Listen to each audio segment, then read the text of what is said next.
Where does your favorite NFL team rank after 12 weeks of the 2024 NFL season?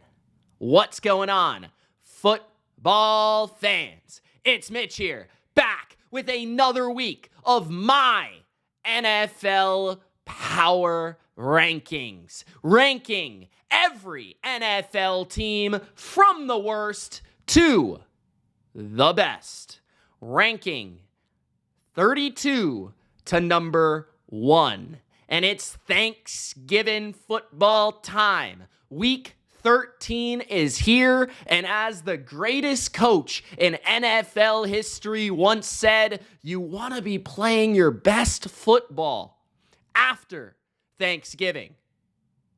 Now, the season begins. Gronk, spike the like button, and don't forget to subscribe for weekly NFL Power Rankings, the best damn Power Rankings on the internet. Let me know in the comments your opinion on my list. Where am I right? Where am I wrong?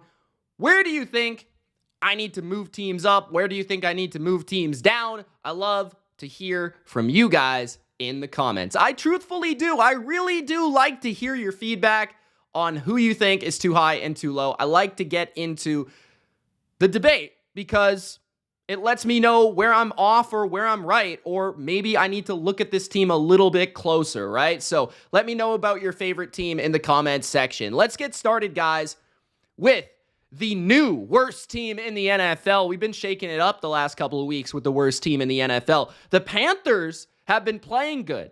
So they've actually eliminated themselves from this conversation, right? So now we're kind of alternating for who's the worst team in football, and it's no longer even close to the Carolina Panthers. At number 32, it's the New York Giants. Why is it the New York Giants, you ask?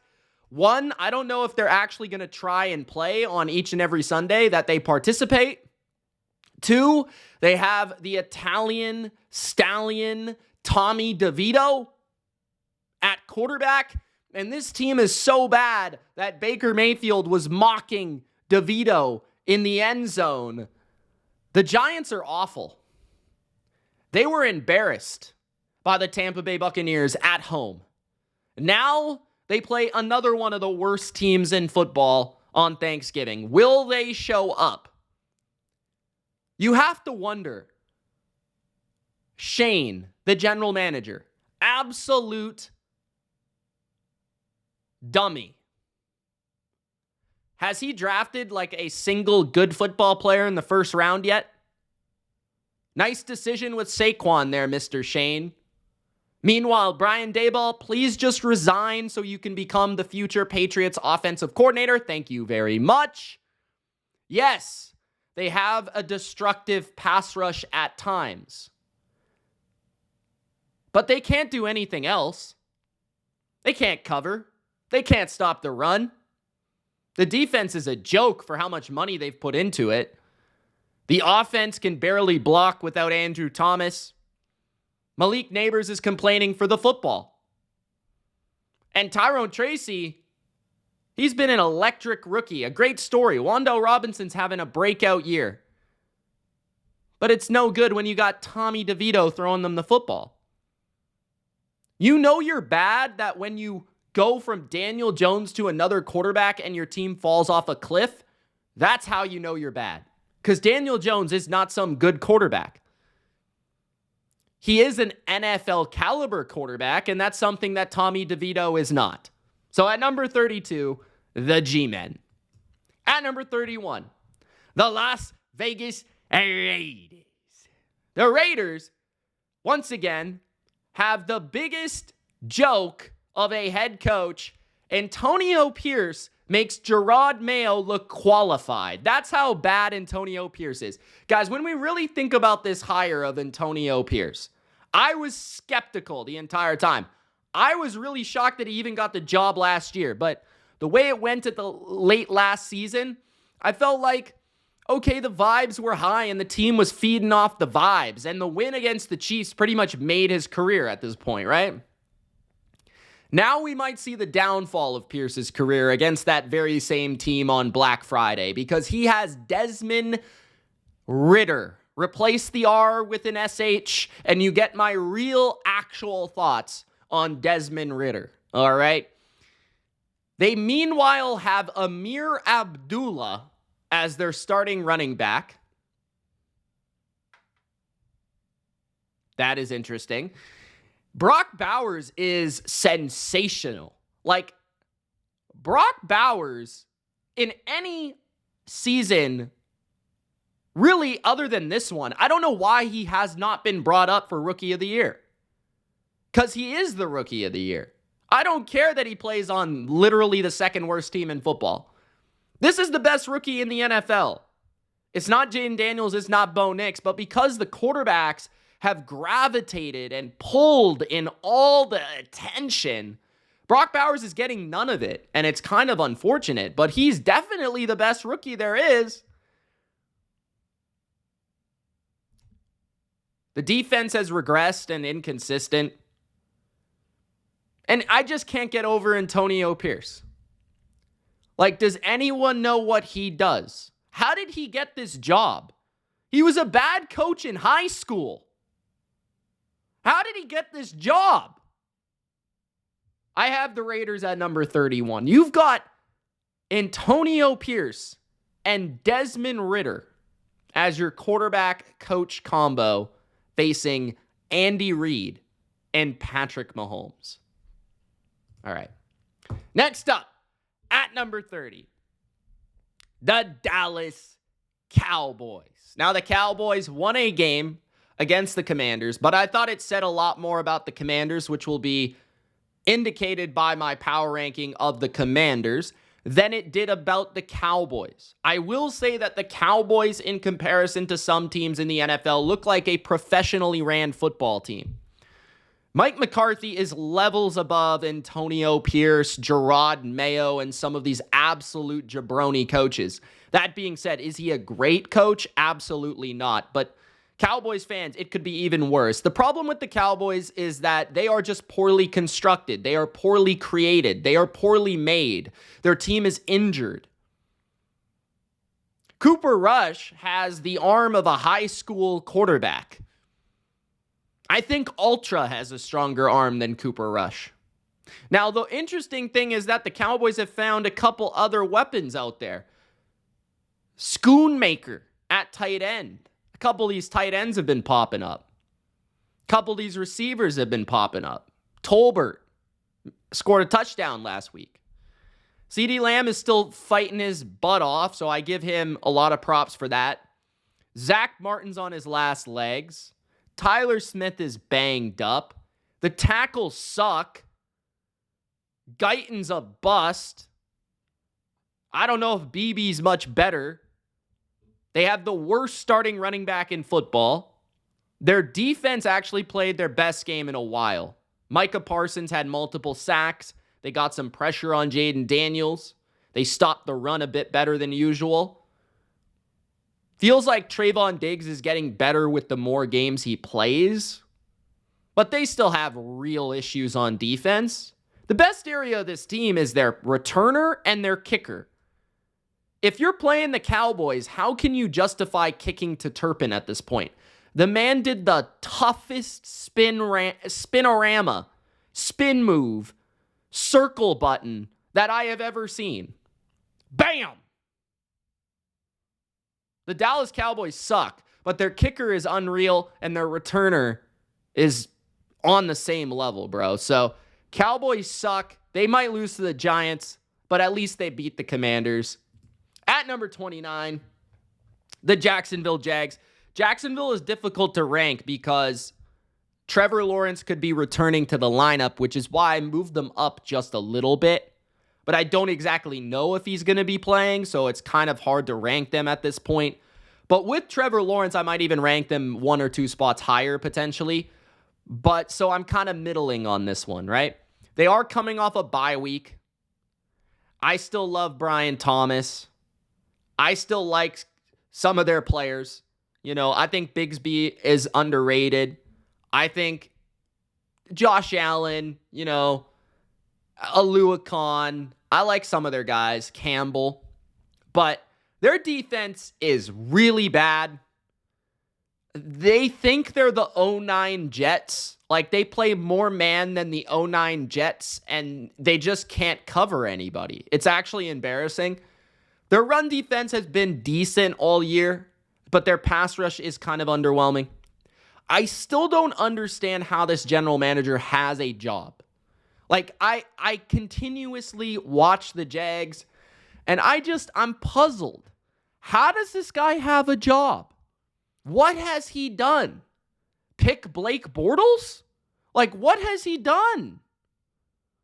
Go to one AFC championship? How?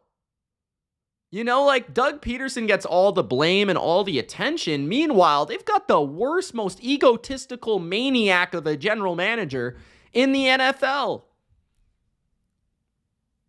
Mac Jones, bro, he looks even worse than I remember. My goodness. The Jags are bad, man. This franchise is pathetic. At number 28, the New England Patriots. Every day at night, I sit and I pray and I say, please, can we fire Gerard Mayo and his entire jabroni staff? I mean, if this team, if Robert Kraft thinks that this team is going to go where he wants it to go with Drake May, with this coaching staff, he is highly mistaken. This is one of the poorly coached teams in football. They are not this bad on defense. Kyle Duggar is not this bad. Keon White is not this bad. Jonathan Jones is not this bad. Jabril Peppers returns after his hiatus.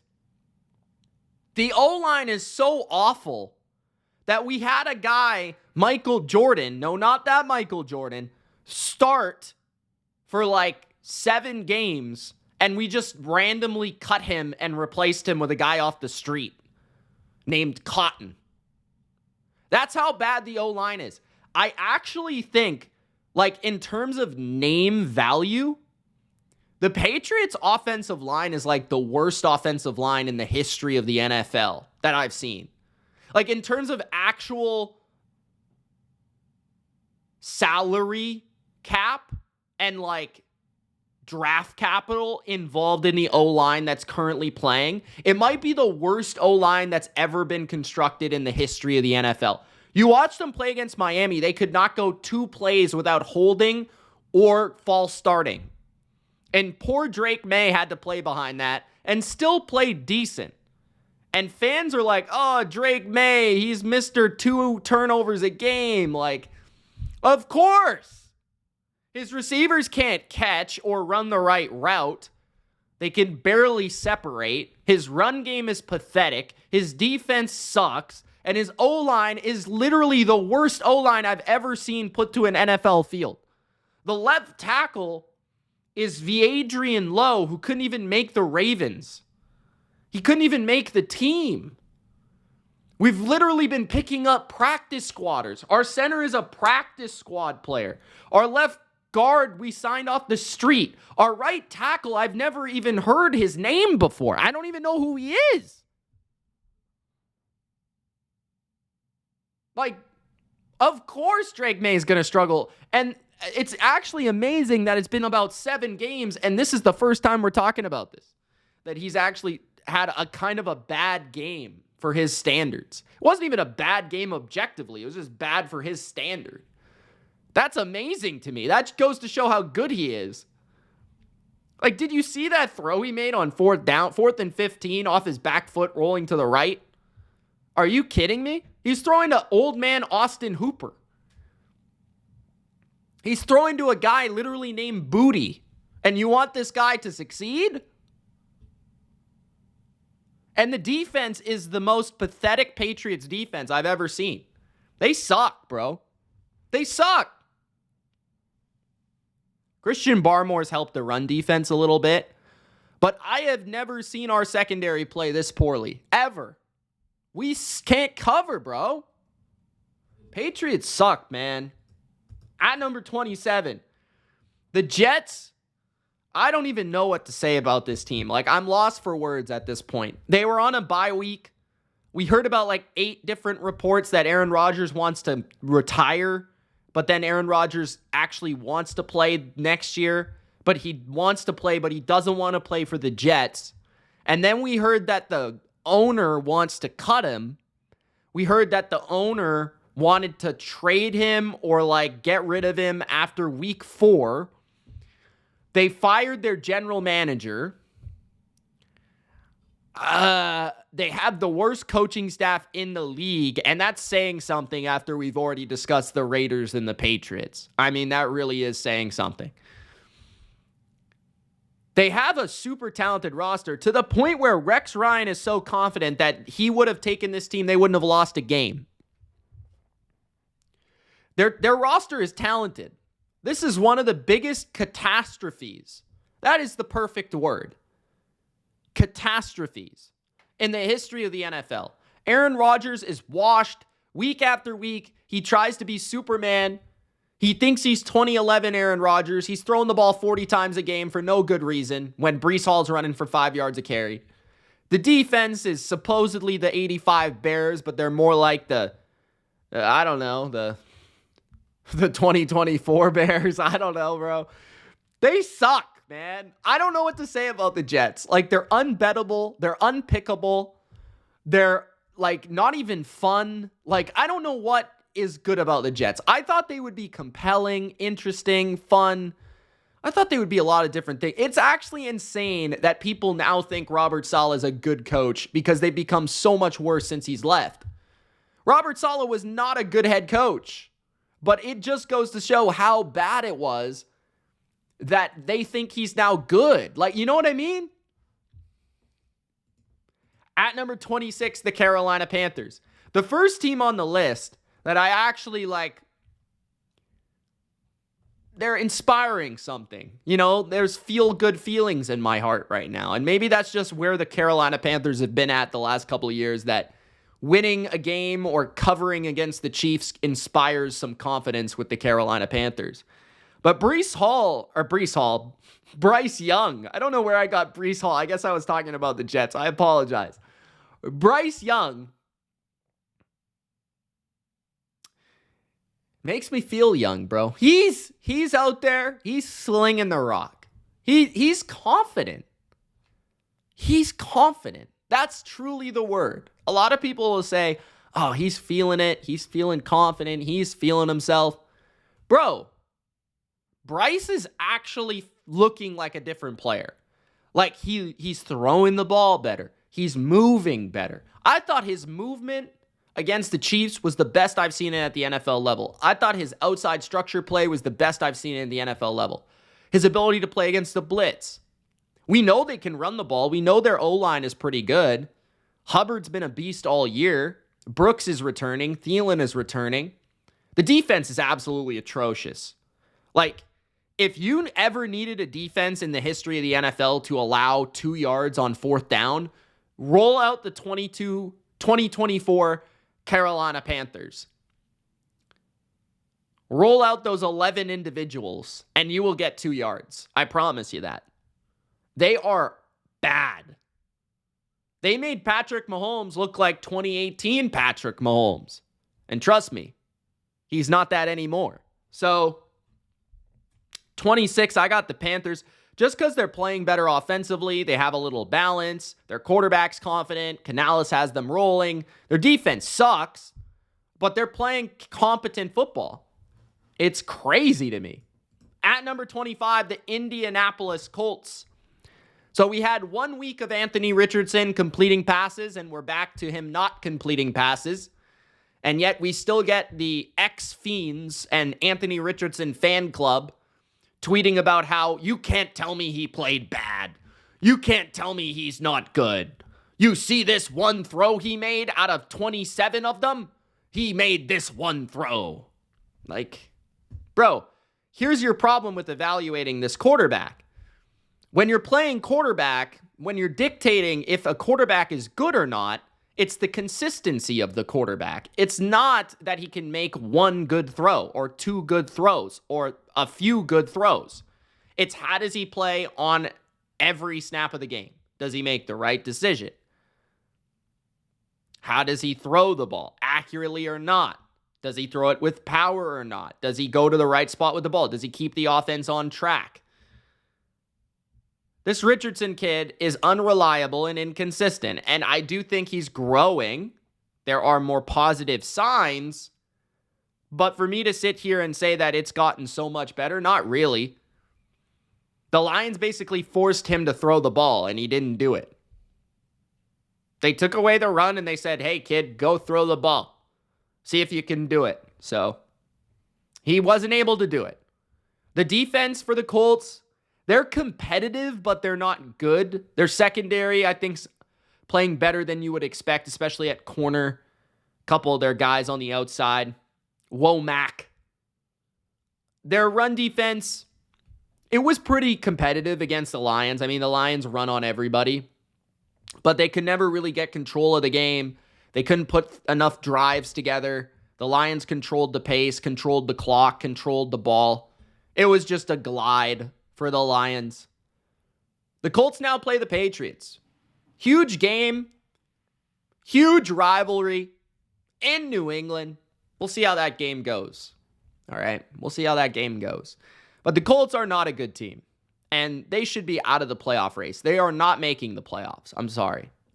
At number 24, the Tennessee Titans. Now that is the Titans team that I expected. That is the Titans team I've been talking about for weeks. A tough defense, great against the run, creative in their blitzes and creative in their rush. An offense that can run the ball, an explosive pass. That's what we saw against the Texans. They were the better team against the Texans. Missed 27-yard field goal or not, they were the better coach team in that game by a mile. They ran the ball better than the Texans by a mile. And even Will Levis outplayed CJ Stroud. Will Levis has been playing well lately. He has. I think the Titans are going to end this season pretty well. And I think they are live to upset a number of teams because their defense has been good all year. And if Levis just limits the mistakes and makes those big throws, they're going to be in games. And they're going to be feisty. So I have them at number 24. At number 23, the New Orleans Saints. The Saints, we didn't see them this past week. They were on a bye. Derek Carr has sneakily been playing pretty good football lately. Their run game has definitely not been great, but they get enough out of the run game to supplement their pass game. I just love how they've been able to find different ways to attack defenses, whether it be Taysom Hill or Valdez Scantling. You know, like finding different tools and different weapons to get it done. Defensively, I thought they were a bit lucky against Cleveland. You know, I still don't think they're very good defensively. Their defensive line isn't very good rushing the passer. Their run defense is not very good either. But they're also a team that I have to take seriously, especially at home where they play really, really well. So at number 23, the Saints, they're kind of out of it, but they're also one of those teams kind of like Tennessee that I wouldn't rule out for a number of upsets down the stretch. At number 22, the Chicago Bears. The Bears have been playing a lot better lately. They played well against the Vikings offensively from a Caleb perspective. I thought he played one of his cleaner games. He did take a terrible sack in overtime, but I thought he was very good running the ball. I thought that his ball was mostly accurate, and I thought their defense, they hung in there. They got some key stops. They also really struggled against the run again. That's their biggest weakness. They can't stop the run, which they can't control the game. I was impressed how they were still able to come back and put some drives together and throw the football despite not really running the ball that well with Swift. They haven't really been able to do that all year. It feels like whenever they haven't been able to run the ball, they haven't been able to score points. But this past week was the lone exception, and it was against an elite defense in the Vikings. The Bears have been playing at home a lot lately. They played the Packers well, though, and I thought they should have beat the Packers. They went to overtime with the Vikings, even if it was a little fluky due to an onside kick. They did get hammered by the Patriots, which was borderline, criminal offense. But I do think the Bears are ascending. I think Thomas Brown has definitely uplifted this offense. He's getting more out of DJ Moore. He's getting more out of Caleb, most essentially. And their pass defense is still pretty solid, despite kind of slacking against Sam. So at number 22, I think the Bears have risen in my mind. At number 21, the Cleveland Browns. The best bad team in football, capable of going toe-to-toe with any team in the NFL when Jameis plays his best. I thought Jameis actually played really, really well on Thursday night. Like, not even a joke. Like, Jameis, absolutely freaking phenomenal player. Love that guy. He is the most lovable human in the NFL right now. The best sound bites of any player in a long, long time. He had like 7 memes in one game, which is probably a new record. But that being said, I actually thought he played really well. Like, he navigated the rush of the Steelers well. He played a good defense. It was in the snow. He hasn't really played that many games in the cold and in the snow before. And he was throwing accurate passes. He was throwing dimes on third down. He was throwing, he was converting fourth down after fourth down after fourth down. And they got enough out of Nick Chubb. Jerry Jeudy played one of the best games I've ever seen him play. Elijah Moore contributing, David Njoku contributing with a huge 2-point conversion, Jameis scrambling and running. Man, that team was inspired on Thursday night. Myles Garrett played his best game of the season, 3 sacks, a strip sack on Russell Wilson. This is a team that I wouldn't want to play. They're not a playoff threat. They're not a playoff team. But Stefanski's a solid coach. Schwartz knows what he's doing defensively. Jameis can play really well. I mean, he's already upset 2 playoff teams, the Steelers and the Ravens, in the course of 3 or 4 weeks. And their defense is still pretty talented. So, at number 21, the best bad team in the NFL, led by the most hilarious football player, Jameis Winston. At number 20, the Atlanta Falcons. I think the worst good team in the NFL, meaning the worst team that has a good record. The Falcons are at number 20. I like their offense to a certain degree. I don't think it's elite, but I think it's good. They can run the ball on most teams with Bijan Robinson and have a good running game. Cousins has been good all year. I don't think he's been great. I don't think he's been bad. I think he's been slightly above average, probably what you would expect, especially coming off an Achilles. He's just kind of limited because he can't move at all. But Mooney has been an exceptional signing, and who would have thought he was good at football? Of course I did. Drake London is still very good. And I would say that I think a lot of this ranking is just replaying the Broncos game in my mind. I saw a team that was overrated from a pass blocking perspective, couldn't hold up pass blocking wise. Their defense is just, in my opinion, a bottom 5 unit in the league. They can't get any control of the game. Their run defense at times is suspect. Their pass defense is pathetic. That's literally the word, pathetic. They can't rush the passer. They can't touch the quarterback. It's embarrassing. They can't get anybody near the quarterback. Now they're going to play Justin Herbert, a literal Terminator. Good luck. So to me, they could lose this division because they cannot get stops. And because they can't get stops, they can't control the game. Cousins is always in a panic or a frantic kind of 2-minute situation where he has to come back. All these teams' best victories are kind of flukes. So at number 20, I have the Falcons. At number 19, the Los Angeles Rams, who have a pretty potent offense when they're kind of healthy, but the O-line has held them back. The O-line has held them back from having a consistent running game that they can rely on, which is a huge factor for McVay. Their passing game, Puka Nacua is unbelievable. That guy is really good. I don't care. He's easily a top 10 receiver in football. He is physical. He's bigger than you would think. Tough to tackle. Great hands. Great route runner. Can beat you at all levels. Nacua's a beast. Cooper Kupp looked like Austin Collie against the Philadelphia Eagles. Kyron is, honestly, Kyron is a classic, everyone thinks, this year, he is production, yes. Actual level of play, other than missed tackles, guy's kind of a bum right now. I'm not going to lie. I constantly see him get run over in pass protection. He's not doing much as a receiver. He's not very explosive as a rusher. Other than making people miss and confine space, he has not been showcasing the level of play from last year. The O-line is a disaster. They can't pick up stunts. Stafford's constantly under duress on third down. And it feels like an offense that is amazing on the first 2 downs. And when they can click on early downs, you're in trouble. But if they get a negative play or a penalty, it sets them back into a situation where Stafford and the offense cannot overcome it. They don't have an explosive downfield weapon, and Stafford can't really manipulate enough under pressure to make plays. Defensively, they're just a little bit below average. That's just what they are. They can get ran over. They can get bullied. They're a young defensive line, but they are talented in their pass rush.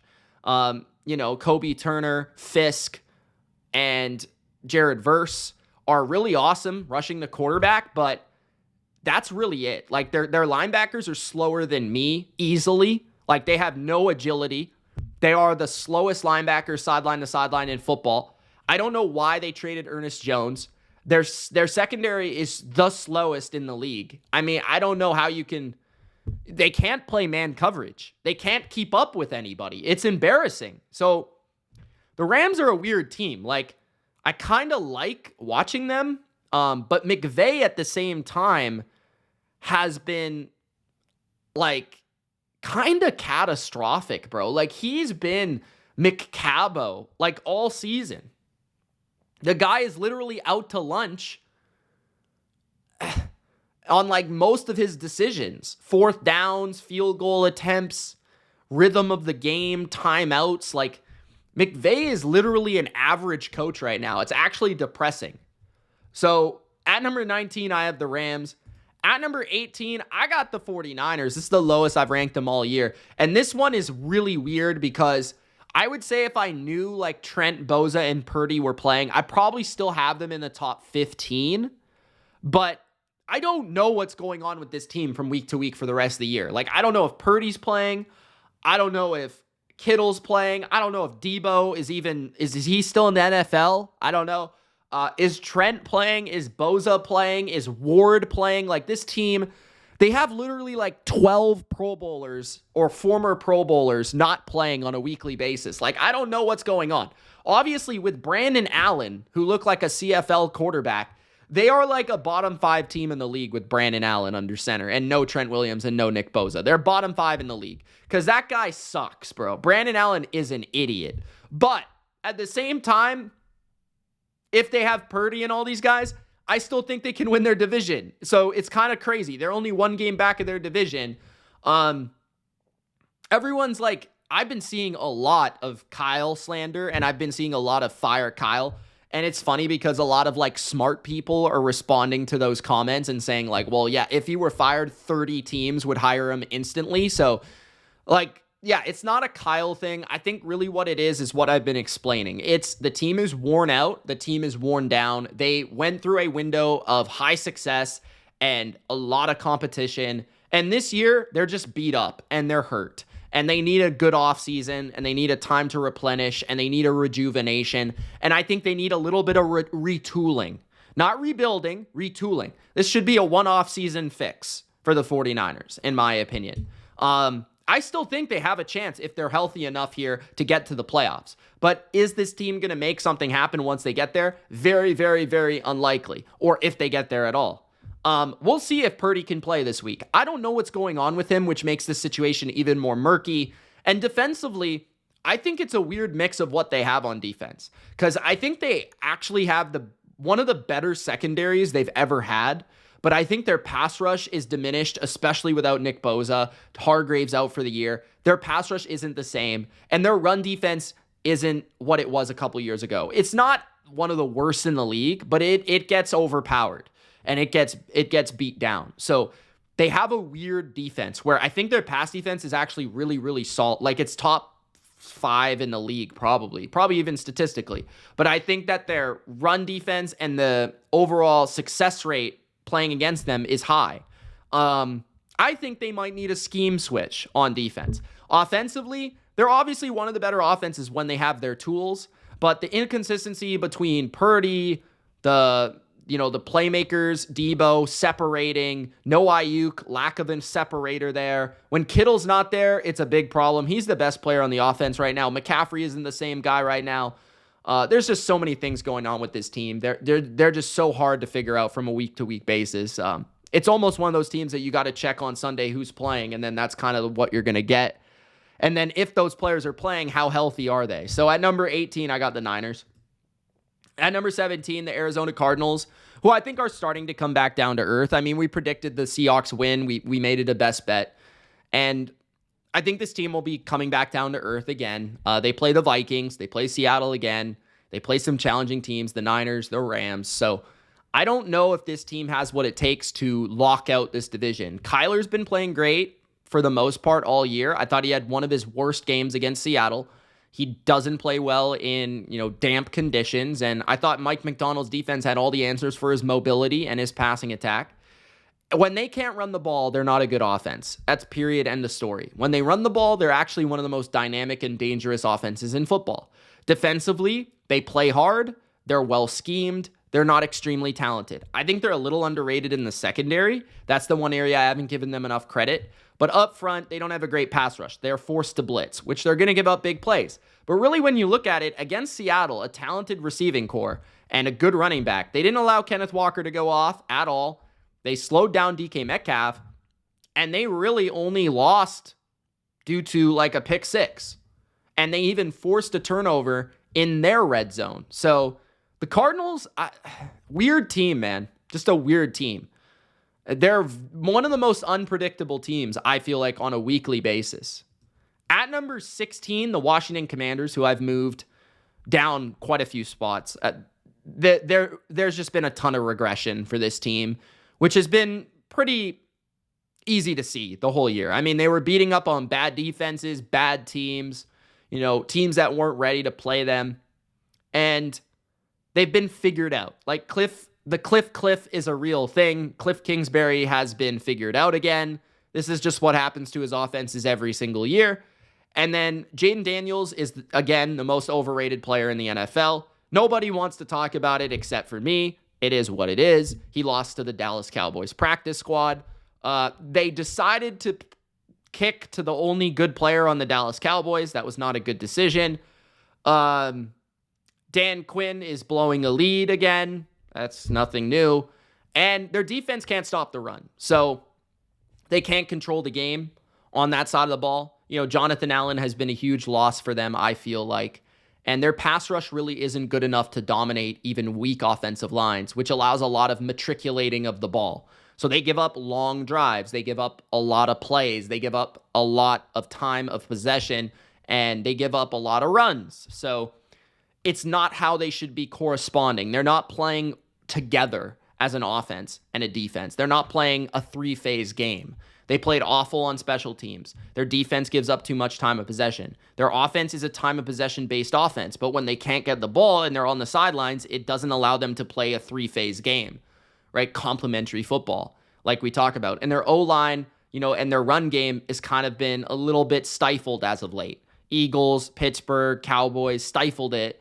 And I think now their running backs are hurt, so that makes it even more egregious. And teams have kind of figured out that the only reliable, actual good option in the receiving game is McLaurin. The other guys are solid and they do their job, but they're nothing special. So they're just a flawed roster, and that's kind of showing up now. At number 15, the Tampa Bay Buccaneers. The Bucs I almost want to rank higher, but the one thing that's kind of like in the back of my mind is the defense. Like, I want to see the defense play some consistent football before I move them up into like the top 12, because their defense has been bottom 10 all year. Now, their run defense, I think, has been tracking well as of late and has been trending in the right direction. Vita Vea has played better and better and better. And I love the pickup of Mike Edwards, getting him back. I think getting Dean back with McCollum is massive because their secondary depth, especially at perimeter corner, was catastrophic. And Baker Mayfield, most underrated quarterback in football. Jaden Daniels, most overrated. Baker Mayfield, most underrated. That's a Mitch quote.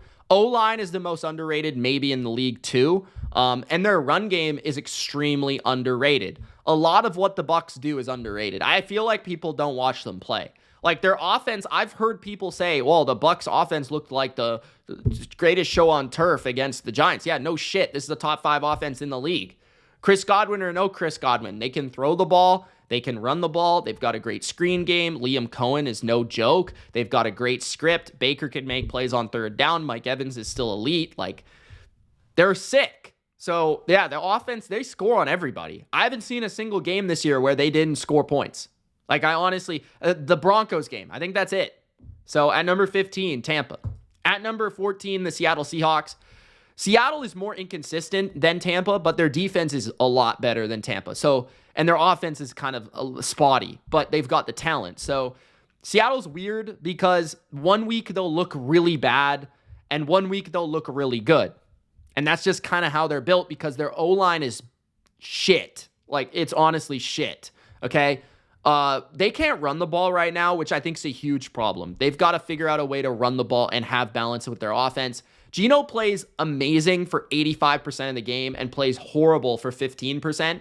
He is the worst red zone intercepting guy I've ever seen. Like, I literally was watching this game against the Cardinals because I bet on the Seahawks, and I'm with my dad, and I'm like, watch, he's going to throw an interception. And then what do you know? 2 plays later, he throws an interception in the end zone. It's like literally the most predictable thing on a weekly basis. Geno Smith throwing the ball in the end zone for an interception. Jackson Smith-Njigba, I think, is the least talked about receiver right now. That's playing really, really well. Almost to the point where I haven't noticed Tyler Lockett. And defensively, I think they're playing great. They're playing really well. Their defensive front, Leonard Williams leading the way. They're playing great football. I like what they've done at their linebacker position. Ernest Jones has really helped, and I think Devin Witherspoon is playing out of his skull. So at number 14, the Seahawks. At number 13, the Bengals. Yes, I know that they have a losing record and they're like 4-7, but they are a top 15 team in the league. If you need glasses, please go to the Pearl Vision Center and tell them Mitch sent you and to get your eyes checked. Because clearly the Bengals, when you watch them play against every team that's actually good in the NFL, they play them wire to wire, and they're often in the lead, and then something catastrophic happens, like their kicker can't make a kick, even though his name's Money Mac. So at number 13, I got the Bengals because they have a top 3 quarterback easily and debatably an MVP candidate. Jamar Chase is the best receiver in the league this year by a long, wide margin. Their O-line is solid enough. It's not great, but I think they're better in the run game than the pass. Chase Brown is a legitimately good running back. Who would have thought? Me. T. Higgins is sick when he plays, but he's also sick a lot. Gesicki is converting third downs. Hudson's a decent tight end. Yossi Voss and the others are good contributors. Their offense is maybe the most consistent in terms of if you need a 30-point game, they're going to give it to you in a big spot. The defense, I think, is good against the run, but they're awful against the pass, and they just can't get a consistent pass rush outside of Trey Hendrickson. So, but I think their defense has been a little bit better lately. They've just been playing a lot of good quarterbacks and a lot of good offenses. I want to see how they play against a bad offense. Pittsburgh's not bad on offense, but I think they'll look a lot better against Russell Wilson than they will against Herbert or Lamar. Or Hurts. So at number 13, the Bengals. At number 12, the Denver Broncos. I considered moving the Bengals above the Broncos, but then I also considered the Broncos being a couple spots higher. So I was kind of, stuck. But Broncos, they're hard to rank right now because they just haven't really played anybody that good lately. They did play the Chiefs, but they should have won. And that's kind of like their best evidence that this team has been tracking in the right direction and trending well. They have been blowing teams out pretty consistently. I wouldn't categorize the Raiders game as a blowout, but Bo Nix has been playing really good football. I think he's actually throwing the ball down the field more, but I think the hype for him has gone a little too far just in terms of if you watch their games, like the Falcons game, he had like 7 screens that must have went for 200 yards and 3 touchdowns. I could have thrown like 4 of those passes. So for me, it's like, okay, Bo Nix, yeah, he's playing well. Like statistically, you look at the box score, it's like, wow, Bo Nix, top 10 quarterback. But then you actually watch him play, it's like, yeah, he does a good job avoiding sacks. He does a good job not turning it over. He does what Sean Payton asks. But now he's starting to kind of get more of a full grasp of an offense, like every layer, like downfield passing, all that sort of stuff. So I think Bo Nix, playing great. Just, a little too far with the hype.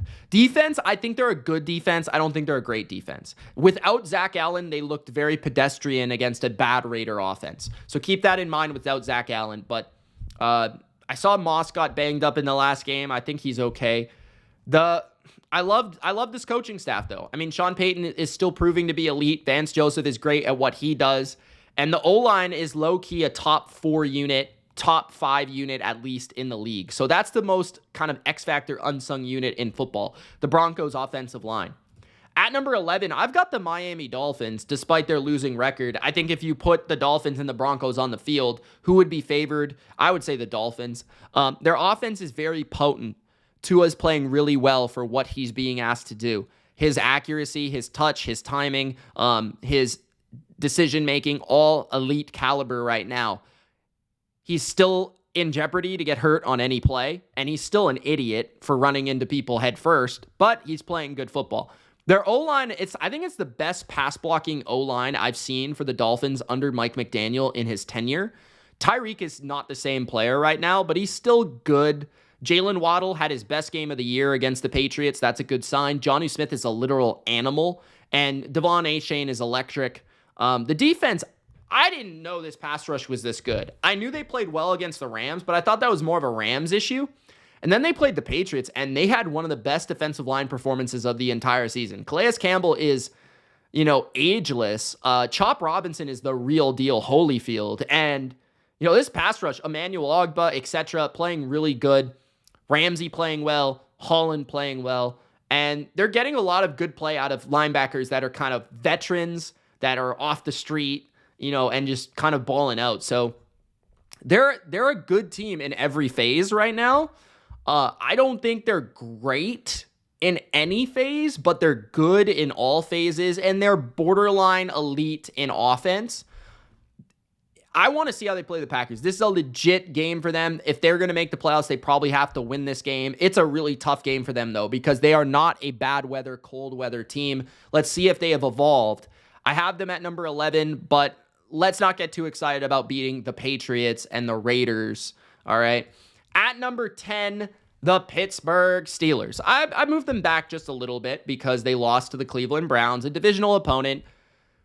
But Cleveland had lost to the Saints, and it's kind of like, that's kind of a bad loss in my opinion. But this is just kind of what I think the Steelers are. Like, they're a good team. You like them when they're underdogs at times. You don't love them when they're favorites. Their defense is very good, but I think it has more cracks than people kind of talk about. When their pass rush doesn't get home, you can make plays down the field. They do give up more runs than you would think, given their personnel up front. Alex Highsmith really helps their run defense. He's not there. Their offense is just very chaotic. It's rather, if they can't run the ball, they can't do a lot, because their offense is entirely based on run, play action, and shot plays. And it's just a hard thing to rely on. So against some teams, they'll look great. They'll look dominant. Against certain matchups like the Ravens, they look like an elite team. But then I feel like when they play the truly elite teams, they'll get exposed. And I feel like when they play certain matchups, they also just look like a bad team. So they're tricky, but they should make the playoffs. They have a really difficult schedule down the stretch. They've got to play the Ravens. They've got to play the Eagles. They've got to play the Chiefs. They play the Bengals twice. They play the Browns again. So we'll see how legit they are. That's all I got to say. At number 10. At number 9, the Houston Texans, who also had a bad loss in their division against the Tennessee Titans. So I had the Texans, I think, slightly above the Steelers last week. I had both teams a little bit higher on my list. Moved them back for different reasons. Steelers, because, it kind of confirmed my scares about the team and my fear about the team.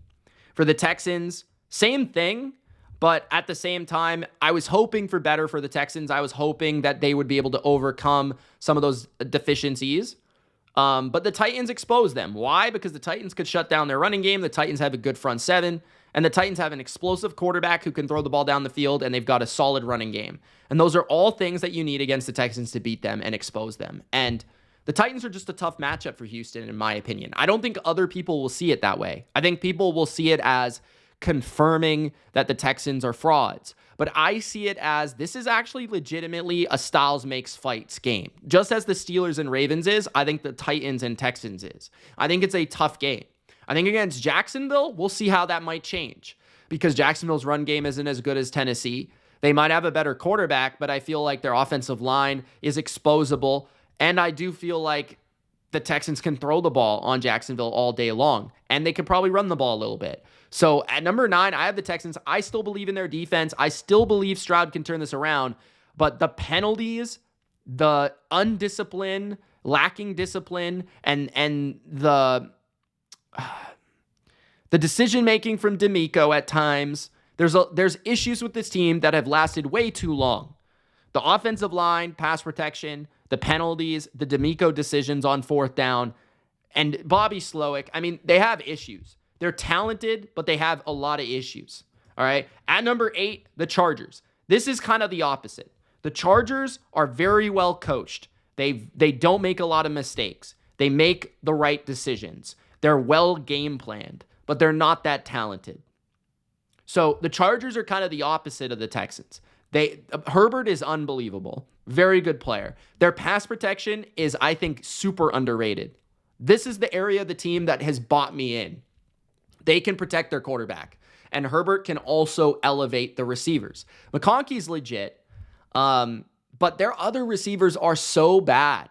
I mean, Quentin Johnston can't catch. He has stone for hands. And they're relying on Jalen Reagor and Will Dissly. Like, bro, could they not have found somebody else? Like, imagine if they would have signed one receiver. Could they not have signed Mike Williams? Like, seriously? And now JK's hurt. That's going to hurt the explosiveness of the running game. Hopefully he's okay. Gus will get in there, and he's not very good at this point. But the Chargers defense is solid. I think they've been overrated because they've played nobody, and now that they've played teams like Burrow and the Bengals and Lamar and the Ravens, they've given up big games. But I think that will also only happen against those specific teams where maybe like a handful of offenses, they'll get exposed. But that's about it. I like their pass rush quite a bit. I think their run defense is okay. And I think their secondary, they never seem to give up like easy passes. I will say that. They're always in the right place. They just don't have a lot of great corners, and their safeties are pretty good, I would say. Actually, a good tandem. But they're well coached. They're well schooled. That's why they're at number 8. At number 7, the Minnesota Vikings. The Vikings are just consistent. And I've got to respect it at this point. You know, like maybe they'll lose to the Cardinals. I am worried about their offensive line. Darrisaw's hurt, and then I think the guy they traded for from Jacksonville, what's his name? Cam Robinson got hurt as well. So that's concerning. Hawkinson's playing great. That's great to hear off the injury. Very fun tight end to watch. Addison played the best game of his season against Chicago. That's great news. Aaron Jones playing really well into his 30s. One of the best running backs. And Justin Jefferson. You know, the Bears kind of sold out to stop him. But the Vikings are a good offense, man. They've got everything that you want. You know, they're situationally great play calling wise from O'Connell. The only thing that they lack is drop back passing game, pass protection. And Darnold holds the ball a bit too much. But when Darnold's able to play on schedule with a running game, with play action, he's been deadly this year, and they have a great weapon core. So I like the offense. Defensively, they're one of the best schooled and schemed defenses in football. They're great against the run, and they can put pressure on your quarterback. They're a little spotty in coverage. They give up some soft, easy plays because they play a lot of soft zones. But I think the Vikings are one of the more consistent teams in the league. They only have 2 losses. I have to respect it. So at number 7, I got the Vikings. At number 6, I got the Packers. Just because I think their elite end of play is above the Vikings. I think the Vikings are more consistent. There's no doubt about that. But I think the Packers are more of a dark horse feel to them in terms of, I don't think Jordan Love has played all that well all year. But yet he has flashy moments of, if he can put it together like he did last year, he could really lead this team on a dangerous path because their O-line is destructive. They dominate. They run the ball better than 99% of teams. They've got a group of weapons that can beat you individually. from Watson to Reed to Dobbs to Kraft, they all can bring something different and really have huge games, any one of them. And then defensively, they're spotty, they're inconsistent. They were made to look better against Brandon Allen, that's for sure. But they're not bad by any means. And I think that their coverage is decent at times. I think their run defense, it's just an inconsistent unit, period. Run defense at times is good, run defense at times is bad. Pass coverage at times is good. It depends on how the offense is playing. This is a defense that needs their offense to be what it should be, which is they control the game and they're explosive through the passing game. If they put that together on offense, their defense feeds off of it. That is the type of team the Packers are. That's the best way to describe them. They're a defense that needs their offense to be successful. They're very good in that situation. At number 5, the Kansas City Chiefs. I've moved them down. The Chiefs looking more like a team that's regressing than a team that's going to three-peat. That's an inexplainable backdoor from the Carolina Panthers. Bryce Young has never looked that good in his career, in my opinion. The O-line was picking up all the blitzes like they solved them. They were giving up big plays to Adam Thielen and no-name players. And then they were asking the Chiefs offense, which hasn't been all that good all year or last year, to bail them out. So the Chiefs defense is concerning to me right now, especially in pass coverage. Their secondary is not it right now. And yeah, their run defense is fantastic. Yeah, they've got Mahomes. Kelsey has been, I don't know. Noah Gray might be better than him. D-Hop has been okay. I don't know, man. They don't have explosives on offense. The last few weeks, you put together, should have lost the Broncos, kind of got dominated against Buffalo. Shit, let the Panthers tie them with 2 minutes left. That's not a good stretch of games. At a certain point, you have to stretch. At a certain point, I'm not even hating. I'm almost shocked. They're not playing good. So I have to put them at number 5 despite their record. At number 4, I have the Ravens. I just think that the Ravens, when they're on their game, they can beat anybody. They're so explosive on offense. Their offense might be the best in the league. They can run the ball on everyone. I've literally not seen a team stop them running the ball this year. At all, really. Their passing game, it's better than it's ever been in terms of a traditional drop-back pass.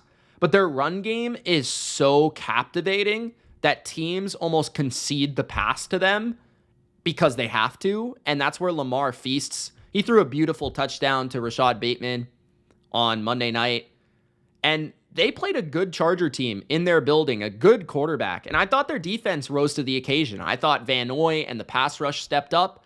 I thought their secondary made enough timely plays, and they were the most competitive throughout the day that I've seen them. They were hitting hard. They were stopping the run as they typically do. The Ravens defense showed up in the best way I've seen them play in a while. And offensively, they're explosive. They're efficient, and they're dangerous, man. It's hard to stop them on 4 plays for 10 yards. Lamar can run it. Henry can run it. They can screen it to Zay. They can throw, passes to Mark Andrews, and their red zone offense is electric. I think they're better than the Chiefs right now. I do. I know their record doesn't say that, but I think they are. At number 3, the Philadelphia Eagles. The Eagles are a very well-rounded team. Hurts doesn't have to do a lot, but I think for what he's being asked to do, he's playing the best football that I've seen him play in 2 years.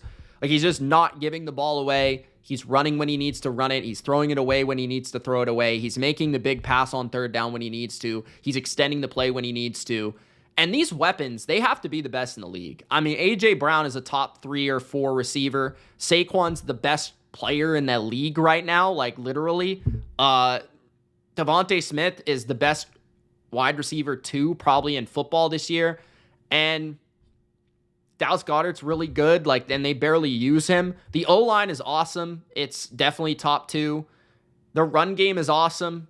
They just overpower you. They're not too complicated on offense, but they get the job done. I would like to see them start games a little bit better. That's something that I would be a little bit aware of down the stretch against good teams.